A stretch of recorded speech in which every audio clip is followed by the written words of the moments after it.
SEN, your home of cricket. This man's made the Australian jumper his own as well. I'm pleased to say, joining the run home with Joel and Fletch. 89 tests worth, Brian. 357 test wickets, if you don't mind. Mr. Mitchell Starc joins the run home with Joel and Fletch. G'day, Mitch. Gentlemen, how are we? Oh, we're good, aren't we, Brian? We're going good. Where are you, Starc? Are you in the car or you sound very tunnely? I am sorry. I'm driving back up north. I've been everywhere. A bit of training today, a bit out at ASICS. Now on my way home. Now, can I ask you about Cameron Green? So he's out. Yeah. He's definitely out of pretty much the whole summer, right? He is, yeah. Sad news for the young fella, but he's going to get his back fixed. And he would give you guys, a bit of a spell. Who takes his role? Will we have to bring someone in, or is that a Mitch Marsh job? Yeah, well, I mean, it's sort of, hopefully it's Marshy, but Marshy's obviously, at times we've needed him to bowl some overs and obviously plays a similar role to what Cam does and gives us quicks a bit of a chop out and has got his own skills in his own right with the ball as well, and has taken some important wickets for us along the way. So obviously Trav Head's been known to take a few important wickets as well, and Marnus, unfortunately, he's bowled a fair few overs for Queensland the last couple of weeks, so hopefully he doesn't have to worry about it. But Marshy's probably the first one there. Well, this is the reason I was trying to ask you about this, because I've got a bit of a side bet with Marnus. He's manipulating you here, Mitch. I need to find out, Mitch. I've got a bet with him that he reckons he'll get to 135 clicks in a test match. My question to you is twofold. If Paddy Cummins bowls him, would he say you just bowl and spin?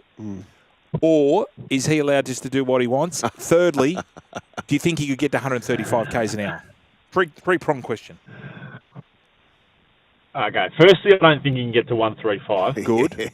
Because the man needs to sort out a run-up first, because he hasn't got that down pat. Right. And then on your question about bowl and spin or pace, this is coming from a bloke that I was on early days of his test career.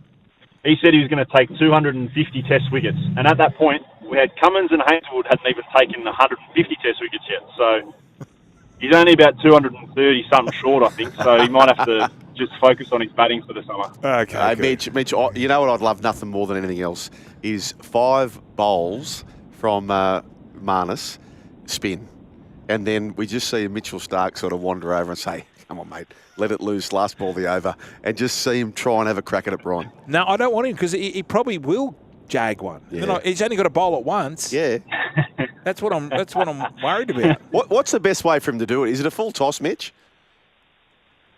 Well, that's what I reckon, but I think he's actually got a bit more pace in his short ball. But, I mean, as science would say, that the full toss is probably the quickest one on the gun. So, I don't know, a bit of hand-to-header. Well, that doesn't count. It's got to be. It's got to be Brian. You need to stipulate these or rules. if he oversteps the line, either. Yeah, he might have to bowl halfway to the bit. Yeah, right. We didn't put that in the small print. No.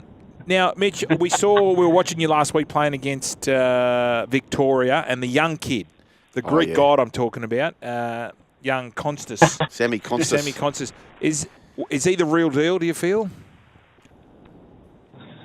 Well, he played a shocking shot in the second innings. But, no, look, he's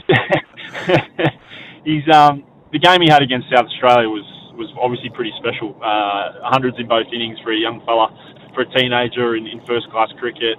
He's got all the tools. And now it's, if he scores some runs this week in the A game, that's all he can do. Put his name forward as hard as he can and leave it in the hands of the selectors. But he's certainly got all the tools and all the skill, and he's got the temperament to play at the top level. It's just taking the opportunities when they come his way, and if that happens to be a test match through the summer, no doubt he'll be able to step up and find a way to navigate through that. But time will tell, and it's people above my pay grade make those decisions. So it's good to see him scoring runs for New South Wales. How old were you when you debuted test match? Test match, I would have been 21. Right. Is it easier for batters? Do you think they get the rails run?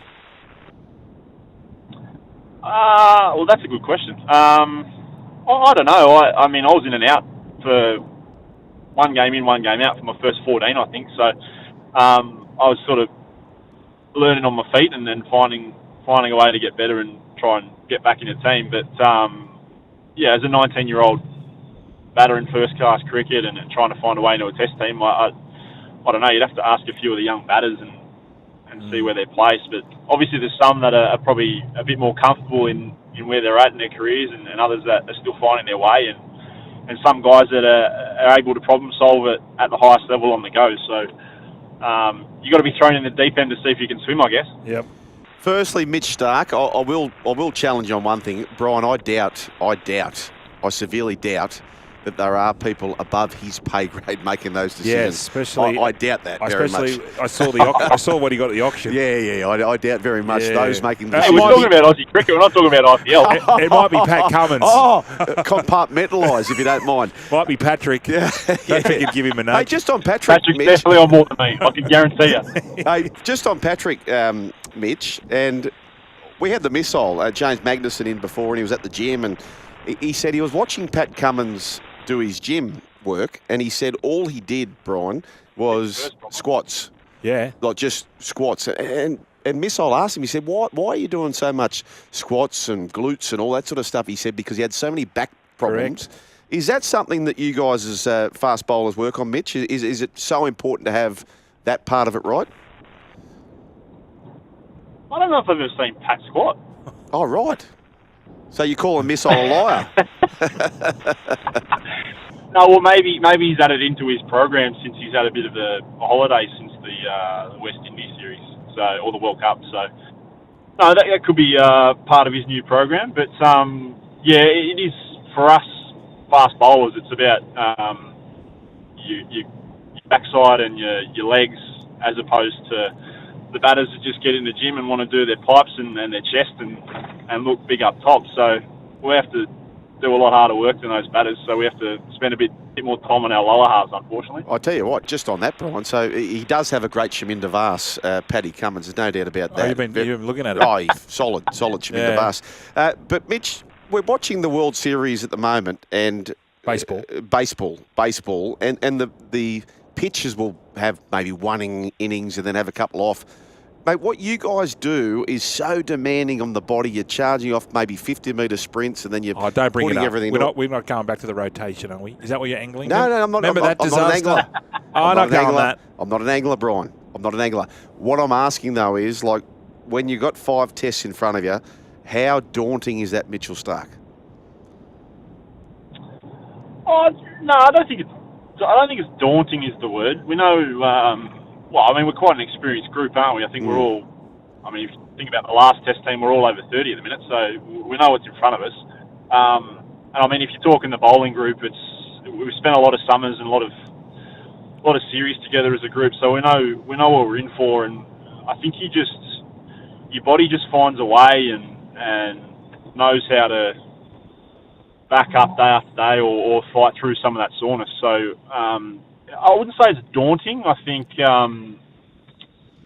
that's why you do all the cliches aside. That's why you do all the work in the gym, and Paddy does all his squats and bowl all those balls to empty nets and that sort of thing. So that's why we have to do all the work to put ourselves in the position to get through 5 tests. I think you certainly, your body knows about it at the end of the last day of the 5th test. That's for sure. But I think having been around the block as many times as we have, you've conditioned your body to be able to compartmentalise that pain and be able to still play your role and play a good job for the team. I'll tell you what, Brian, we had Bill Laurie on last week. He was so good. And what we fell in love with that commentary team was just the regularity, the consistency. And we have that now with the cricketing bowling group, which, Mitchell, you're a massive, massive part of that. Now, my mail is that you're a Dragons fan. Now, the biggest story in rugby league at the moment is Ben Hunt. He is Tatiana Western Webb. He's out of there, Brian. He's gone. Yeah. What do you think about that, Starkey? I did actually see that today. It won't. You guys won't like that, but I've sort of gone off. I went off the NRL a little bit a while ago, and I'm married to a Bulldog supporter, so Oh. she was up and about a fair bit last season until sort of back end. But I've probably paid a bit more attention to the AFL in recent years. Because you're a GWS man. I am, yeah. Yeah. But you're right. I was a Dragon supporter and got that from the old man, and I think I played a couple of years of very, very young junior football for St George back in the day, and then obviously found my way to cricket. But that's an interesting one. Obviously being the captain as well, and now they've parted ways. So interesting times for the club. Lots of texts coming through, Brian. This one here, it says David. David says, Joel and Fletch, Starkey is the Mickey. He's an absolute keeper. Cheers. David from Old Toongabbie. What does he mean by that, Brian? Mickey Mouse. Yeah, the grouse. He's the grouse. But we've got breaking news here, Starkey. Aussie cricket coach has just penned a monster contract extension. So Andrew McDonald, a.k.a. A grade above me. Yeah, I doubt it. I doubt. What is it about Ronald that you blokes love? Because you won't hear a bad word spoken about him. What's his sort of coaching philosophies? I don't think you can say a bad word about him. He's just a all-round cracking fella. He's a great coach. He's a great man and manager. He sort of reads the room really well. I think certainly for our group, he's obviously got his hands on an experienced group or an older group, and being able to work into obviously being a head coach, but be able to understand what each individual needs, and that's going to look different for different guys. You know, whether some guys need an optional day and you go play a round of golf, or other guys want to hit for 3 hours. There's that part of it. There's obviously the tactical side of the game, which he's got a fantastic knowledge of. He's got a good team around him in Dan Vittori and Michael Divenuto, and then obviously a few other guys that pop in and out that he's got great relationships with. So I think just the whole combination of that, along with working with Paddy pretty closely as well, has created such an environment that everyone sort of is left to their own devices. Everything's provided for you, but you don't have to hit for 3 hours if you don't want to. You can train as much or as little as you like, and as long as you're prepared on the day for the game and for the team you come up against, that's all we ask for. Geez, I love that. That's Ronnie McDonald, of course. The coach, Mitchell Starc, talking about him. Hey, Mitch, we've taken you for a long time. I just want to leave you with one last question, because our listeners love hearing from people like your great self, but they also love hearing the human side. So when you're at home and you guys are watching a show or a podcast, or just take us into the life of Mitchell Starc. What are you doing when there's no cricket around? What am I doing at the moment? Love cutting the grass. Yeah. We play a lot of golf, Elisa and I, so you're probably likely to see us down at Longreef Golf Club or Terry Hills. Actually, I did see Fletchy's golf swing on with Gowie the other day. Yeah. Thoughts?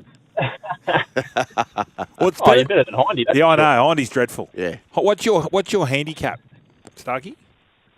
I'm off 7 at the minute. Oh, gosh. Wow. Yeah, but you can bat. What's Elisa off? You can bat. She's off 5. Oh, that's good. She gives me shot. That's good. I couldn't cop that. No. I'd have to get down. You've got to get down to 4. You have to get down to 4. I'd like to. I think I need to start putting better, but no, we enjoy our golf. It's we're very competitive people, so we play a lot of golf. Love getting out in the yard and either cutting the grass or doing the gardening. I've got a fair bit of that at the minute, so it's my kind of peaceful place. So that's me. Pretty quiet.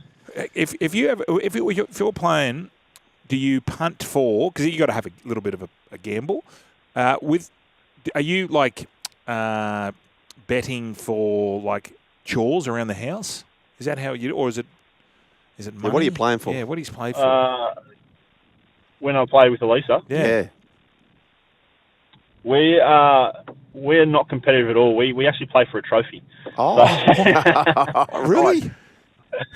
We have a point system, and it goes through the calendar year. That's good. Doesn't matter how many rounds of golf, but on New Year's Eve, whoever's got the most points, the loser has to present the trophy. It's like a replica claret jug, like a miniature one. The loser has to present it to the winner on Christmas Eve. So I've had to present it too many times to recall, but I'm ahead this year, so hopefully I can hang on. Okay. Best Hey, of Mitchell luck. Starc, mate, my apologies because we have to go. We've taken you way too long. We really appreciate it. The board has lit up. They love you. They want you back. We'd love to get you back, Mitchell. All the best for the summer. Anytime. Thank you very much for having me, guys.